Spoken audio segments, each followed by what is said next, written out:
Today is my last day in Dallas, Texas after being in the city for 5 years. As you are watching this video right now, I will be in my car by myself driving 14 hours to Colorado.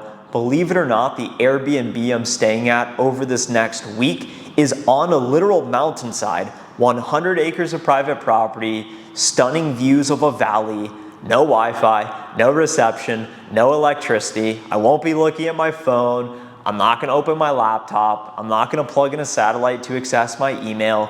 This is a dopamine detox, a hard reset. Being one with nature, it's never a good time to do something like this. And on top of all of that, I'm gonna do a 72-hour fast with no food, just drinking water. I plan to go on hikes, read books, journals, meditate, and try and figure out life. Once I'm done with that experience, I will then be going to Denver, Colorado, which is where I'll be relocating full-time late May, early June to start the next chapter of my life. Videos like this one are sort of unique to me because anytime I see that title, thumbnail, I'm moving, I'm departing, I'm settling somewhere new, I'm reinventing myself, it sort of symbolizes a fresh restart for me, the person who's actually doing it, but hopefully you as well watching. If you're looking to move to a new city, if you're looking to reinvent yourself, if you're looking to be entertained, or if you're just looking to learn from someone who moved themselves to a new city to start a job and had done that for a few years, I'm gonna share with you the 6 lessons I have learned moving myself from Columbus, Ohio to Dallas, Texas to start my career for the last 5 years. Those 6 lessons are: growth is only possible when you're out of your comfort zone. Learning to be alone in the modern age is a superpower. Never underestimate someone's ability to disappoint you. Nobody is coming to save you. Nobody is actually paying attention to you. And ignore the noise and play the long game. Beginning with the first lesson, growth is only possible when you are out of your comfort zone. Think about working out. If you want to get stronger, the only way to get stronger is by pushing your muscles to the point where they adapt and get bigger. If you're a baby, you want to grow and get bigger. So I think one of the key points of life for me is at least to grow, to keep getting better, to evolve, opposed to staying the same, getting worse, and dying no better off than when I entered. So as I think about getting better, it's only possible when you are truly pushing yourself, when you're uncomfortable. If you think about changing your surroundings, that was the biggest thing for me.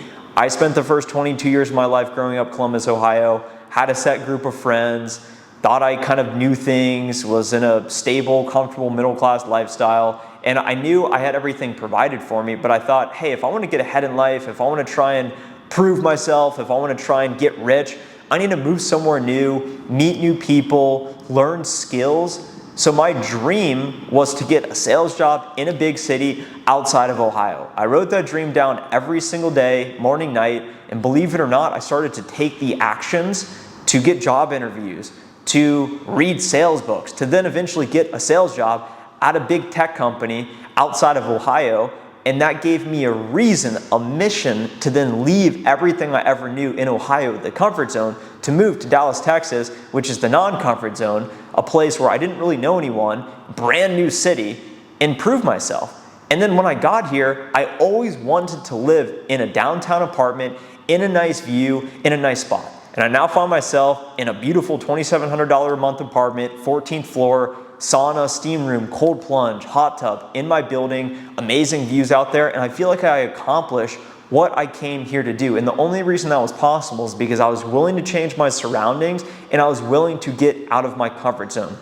The next lesson, learning to be alone is a superpower in the modern age.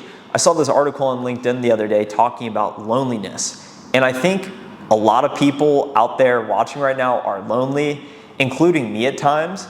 Because when I first moved here, I wanted roommates because, hey, cost of living will be less, I'll have roommates, it'll be easier to meet people, we'll have the apartment that everyone wants to go to, it'll be fun, we'll party.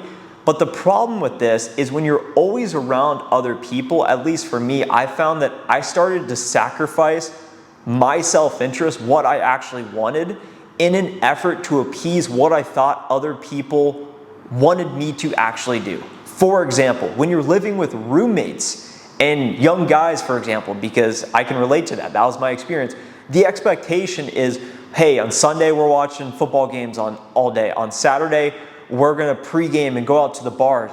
And if you're living in that environment, but you don't wanna do that, you're not a good fit and you're not sort of being friendly or a part of the team. So it just doesn't work. And I got to a point with my roommates a few years ago where I knew I had more to contribute.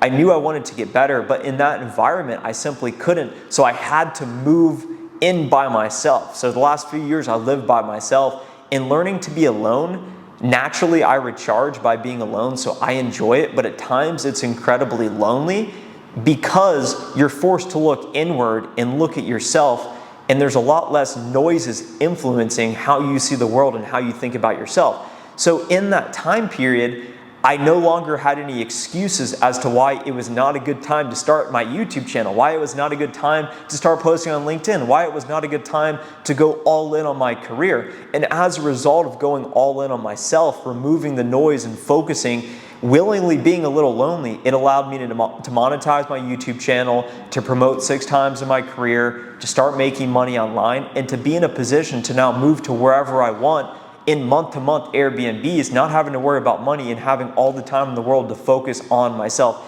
And that is a privilege. I'm incredibly grateful for it. And it would not have been possible if it were not me accepting I'm okay being alone in pursuit of a greater purpose. I'm not saying it's right for everyone, and I'm not saying it's right forever, but there's different chapters, there's different seasons of your life, and I'm happy that I was willing to sacrifice a lot over these last few years to put myself in the position I am today. Next, never underestimate someone's ability to disappoint you. This is true in sales especially, because you're working a sales cycle, they say they're gonna buy, and then all of a sudden, hey, we have no budget, my boss told me no, and they don't buy, and you miss your quota, and you're very sad, like me.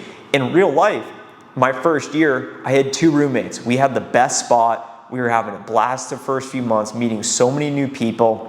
And my roommate sat me and my other roommate down one day, and he said, guys, I just got a new job at Uber, and I'm moving to New York. And of course, default, we were very happy for him. But then the second order consequence, okay, well, we're kind of all we're in a 3-bedroom lease. What's the situation now? And then he said, well, hey, I'm gonna find someone new, da-da-da. He ended up finding someone new that was not a good fit. And that was just an example to me of never underestimate someone's ability to disappoint you. Whenever you have these lofty expectations of others and other people in your life, it's gonna set you up for disappointment. So simply focus on what you can control and recognize that there's gonna be a lot of variability in the people around you, in your immediate circle, in your friends and your family, and in that broader circle as well. So focus on what you can control, and it will lead to much better expectation setting, and then you avoiding these highs and lows of emotional peaks, because nothing is ever as good or as bad as it seems. Next, nobody is coming to save you. I guarantee you listening right now, wherever you're at in your life, ask yourself, who are you becoming? And you most likely are not happy with either your relationships from a social standing standpoint, your wealth, you wish you had more money, or your health, your fitness. You don't have a goal you're working towards. You're not in shape like you want to be. One of those areas you are lacking, because I feel like I'm lacking in all 3, and I know I'm not alone with that because I'm actually trying really hard, and I believe you're also trying really hard. But when you start to think about somebody coming to save you, nobody's going to turn up at my door and say, hey, Trent, I'll make a YouTube video for you today. Hey, Trent, I know that you like to do biceps in the gym, but you can go lay on your air mattress.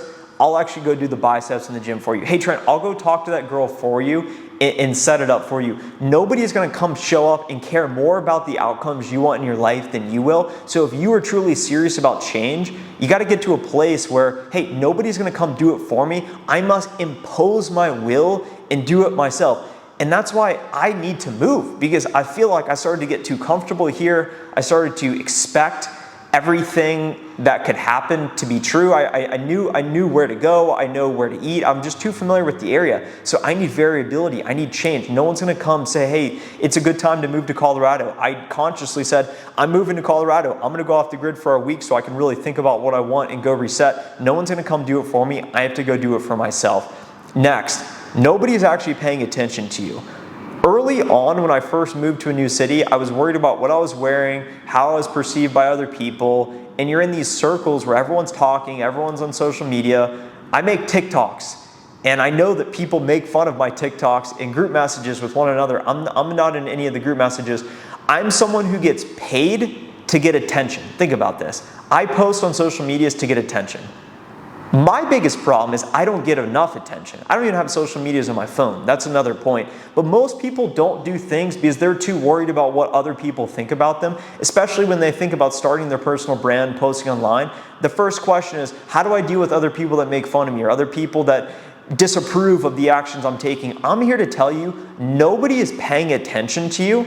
When I was fired from my job, tech sales, someone who has a personal brand talking about sales, that's worst case scenario, because then you have to go public with, I got fired, I was let go, and there's a whole backstory to that. You get a few messages that first day or two, but then you realize life continues forward. Nobody is paying as much attention to you as you think when you're in those social situations, and then you come back and then you replay in your head, wow, I sounded so stupid in that interaction. Wow, I must have looked so stupid here. Everyone is more worried about themselves than they are worried about you.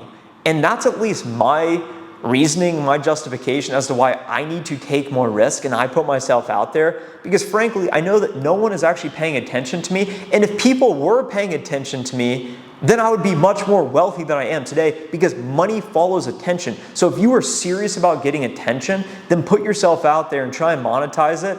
Otherwise, don't even worry about it, because no one's actually paying attention to you in the first place. And if I'm not getting enough attention and I have way more followers than you on LinkedIn, YouTube, not saying that to brag, then no one's, 1,000 people watching your Instagram story, no one is actually paying attention, believe me. The final point, ignore the noise and play the long game.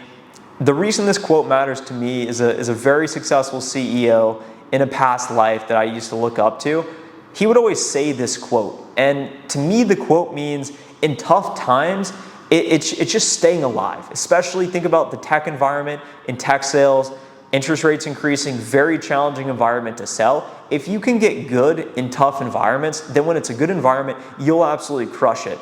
And if you can deal with the pressures and the stresses of feeling like you need to reach a certain point by a certain age, for example, so I need to be a millionaire by 30, I need to be married by 35.